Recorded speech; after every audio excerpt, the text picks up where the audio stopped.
Manchester United play Sevilla tonight, but there will be no Luke Shaw, McTominay, Garnacho or Marcus Rashford in the squad. So how are United likely to line up versus Sevilla? We've got a little bit of an update on Marcus Rashford's injury and some news on the Manchester United takeover, which might be suggesting that Qatar could be ready to spend $6 billion to get the deal done, to stop the Glazers faffing anymore so they can get on with their transfer window. But that transfer window could very likely include Jude Bellingham, United's #1 priority target. More and more updates are coming out on Bellingham to United. And as I've said, I think Bellingham's a fantastic player. But for over 100 million, is he what United need as good as he is? Probably not. I think they need a striker. I think they need defensive reinforcement. Potentially a new goalkeeper. And probably a midfielder that's more of a ball-carrying midfielder to go next to Casemiro. However, Erik Ten Hag is just in love with Bellingham. So let's get into the takeover news, then we'll get into the transfer news, and then we'll get into the Manchester United Sevilla news, followed by Rashford injury update news. So please do smash that like button if you have not already, and of course subscribe down below to Alice Talks Up if you're new, because I will be back live tonight at 7:45 PM for Manchester United versus Sevilla watch along, followed by a match reaction to that game. I'm confident we're going to win that, and I'll discuss that in a second. But what has been said on the takeover? Well, Mike Keegan said last night, and we spoke about this in last night's video, that it is likely that a substantial transfer kitty would be handed over to Ten Hag should Sheikh Jassim's bid be successful. Now, Mike Keegan's the guy when it comes to the takeover. Everything he said has basically been spot on, and he's basically saying if Sheikh Jassim is in charge, he's going to give Ten Hag money to spend. He's going to back him. He's going to give Ten Hag a big transfer window. Now, Sheikh Jassim is actually the bidder who reportedly is getting most frustrated by the Glazers taking their time and the Glazers antic, because he wants to get on with this transfer window. He wants to back Ten Hag. He's the one that's getting annoyed, worrying that this is going to ruin the transfer window should he take over the club, and frustrated with the Glazers taking their time reportedly.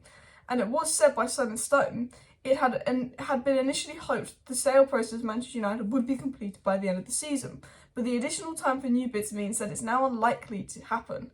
Now, Simon Stone saying that means, basically, in other words, because basically the Glazers are being greedy and taking time on the deal, stretching out the bidding process, waiting 3 weeks to go into a third round of bids, it's very unlikely that it's going to be sorted out by June. It's very unlikely that it's going to be sorted out by the time the transfer window opens, which means it's going to compromise the new owner's transfer plans, and Manchester United could be 3 or 4 weeks behind in the transfer window, which means we miss out on those initial targets because they don't want to wait. Everyone goes more expensive towards the end of the transfer window, as we saw with Anthony. It will be a more difficult position for Manchester United.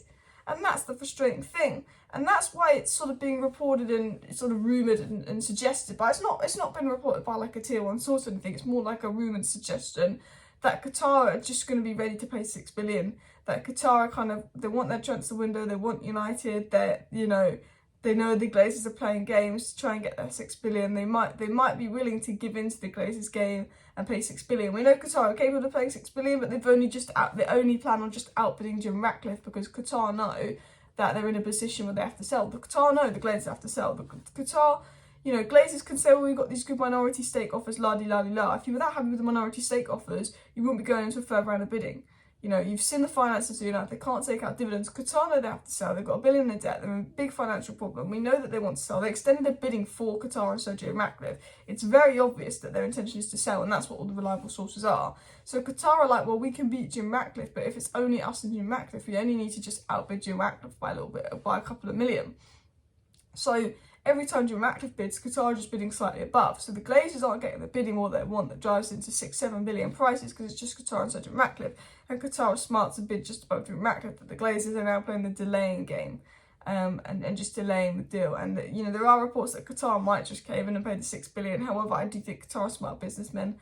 As annoying as this could interrupt our transfer window, over $5 billion is enough for United, considering he's got to pay another $1 billion, clear the debt, and another $2 billion on the facilities, and a couple $100 million helping Ten Hag. So I don't think he will, but there's just a rumour that Qatar will be ready to spend $6 billion. I do think Qatar will be ready to spend $6 billion, but I don't think they're just going to cave in and be like, boom, $6 billion. It could be like $5.7 billion. Oh, okay, that's close. Come to an agreement, etc., etc. Now, the reason people think that Qatar could cave in and actually just go and give the Glazers what they want is because it was said, if everything goes according to plan in April, an exclusive period after final offers may not now be necessary. A short one as possible, as we saw with Chelsea sale, but it may not be essential if everything goes smoothly. And Ben Jacobs is basically suggesting that, you know, if Qatar came in with the $6 billion offer that the Glazers wanted, it went smoothly, instead of going to an exclusivity period and it dragging on and taking ages, because the Glazers will get what they want, it can be wrapped up very quickly, like the Chelsea sale process, which is why people think, you know, Qatar with these transfer plans getting frustrated that the Glazers are taking their time. And the Glazers might not go into a preferred bidding round, they might just actually pick the highest bid in the third round, that Qatar might go strong, put the $6 billion in, so they can be the next owners of United. We'll have to wait and see what happens, but I hate how this transfer is dragging on. Now, obviously, Qatar have big transfer plans, and so do United, and obviously Bellingham has been a player we've been linked to a lot. It was said on Jude Bellingham, United's priority is bringing in the top forward, but if Jude Bellingham was open to their interest, the club would not hesitate. It's seeming more and more clear that United just love Bellingham. Like, they would not hesitate to any kind of chance to sign Jude Bellingham, which for me, I like Jude Bellingham. I think I'd be happy if we signed him, but I just think we need a striker. He's not quite the profile of midfielder I think that we actually need, but he can be developed into that. I think for me, we need a striker. We need a young Casemiro backup. We need a player that can play next to Casemiro, like Enzo Laffi, Max and Kakare type player on the ball. I think that we need, you know, a centre-back to replace Maguire, like Kim and Jail Timber. I think we need Frimpong. I think we need a goalkeeper, like David Raya.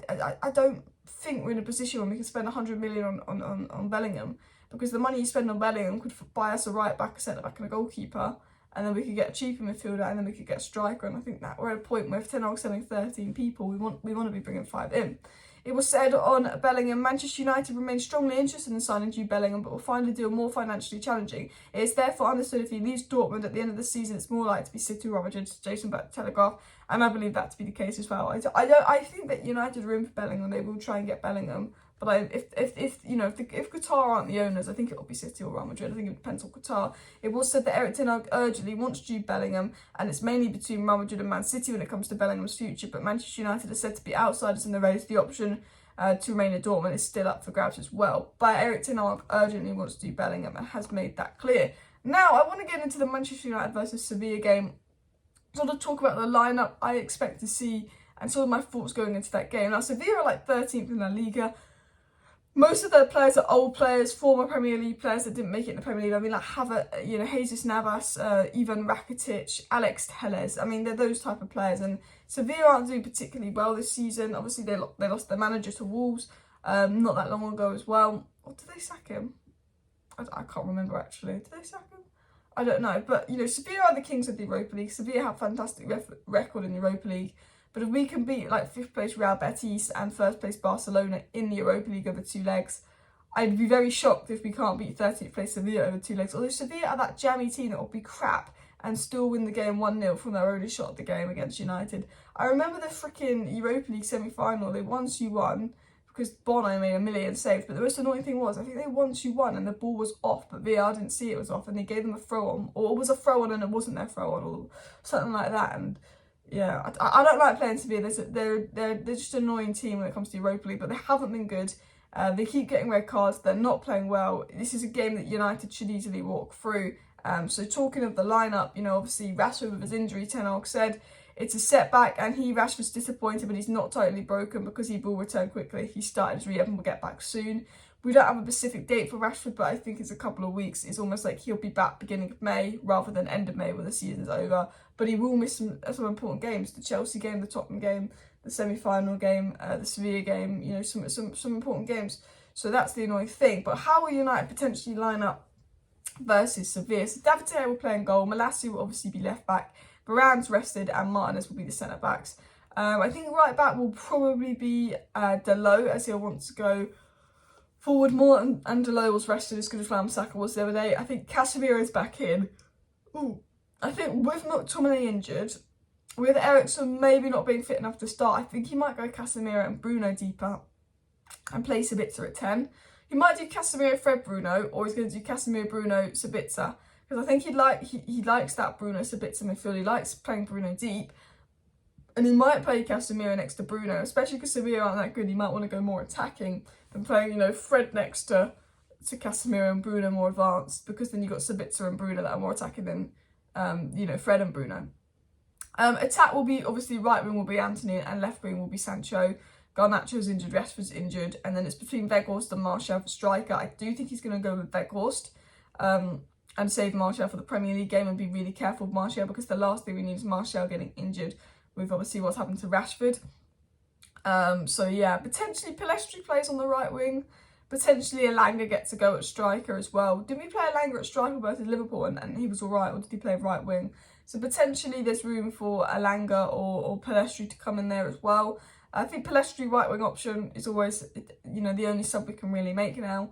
Obviously we've got Martial on the bench, but I do think Weghorst will play, and I do think that will be the lineup versus Sevilla. But anyway, guys, please do smash that like button if you have not already, and of course subscribe down below to Alice Talks Football. I will be back later for the United versus Sevilla watch long. I am confident we'll win.